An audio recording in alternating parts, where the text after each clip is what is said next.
For today's ganap, andito na naman kami sa may Coastal Road. It's because last weekend,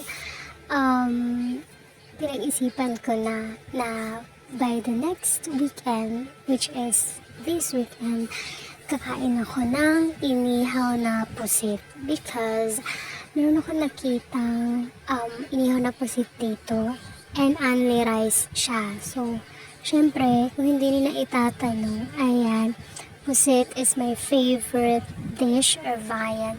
Viand? Ano ba pa ganun? Yes, especially adobong pusit. And, para naman maiba, diba? Gusto ko naman ng inihaw na pusit. Though, this is not my first time na makatikim ng inihaw na pusit. But, matagal-tagal na rin yung huling beses or na kumain ako ng pusit. So dito, ayan, order lang kami ng pusit and then chicken, inihaw. And then after namin kumain, eto na, pupunta na kami sa may Coastal Road kasi malakas yung hangin, medyo walang stars. So malakas ang hangin kaya for sure, ayan, may wave and di kami nagkamali. Look at that. Kung makikita nyo, sobrang lakas ng alon. It's because, yun nga, mahangin and balita ko may bagyo. So, ayan. Ang tagal namin dito, siguro more or less an hour na nandito kami sa Coastal Road. Ayan, sobrang ganda niyang panoorin. So satisfying yung wave, tapos naririnig mo humahampas siya dun sa simento na nakaharang dyan. Oo.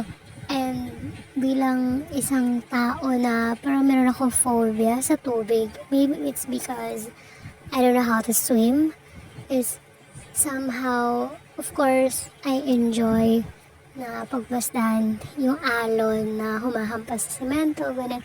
But at the same time, I'm also scared. I don't know, yun nga, because I have a phobia nga, na parang yung tinitingnan ko parang na parang ini-imagine ko what if andun ako, for sure malulunod ako because I don't know how to swim nga. Pero, of course, na-enjoy ko naman. Ewan ko lang kung naaaninag na, ayan, basta yun siya. And then, after viewing ng wave, ng alon doon, we decided to go home. And, umalis na. Tas, eto, naglalakad-lakad lang and naghahanap ulit ng makakain. Actually, meron kami hinahanap dito na milk tea. Very affordable and the quality is also good. But sad to say, nung kumain kami doon sa may pusit, before kasi magkatabi yun sila, yung inihaw na pusit tsaka yung milk tea na yun. But this past few days, hindi na namin yung nakikita. So, eto, siguro it's a coincidence na dito kami dumaan na area, hindi doon sa kung saan kami dumaan nung pumunta talaga kami.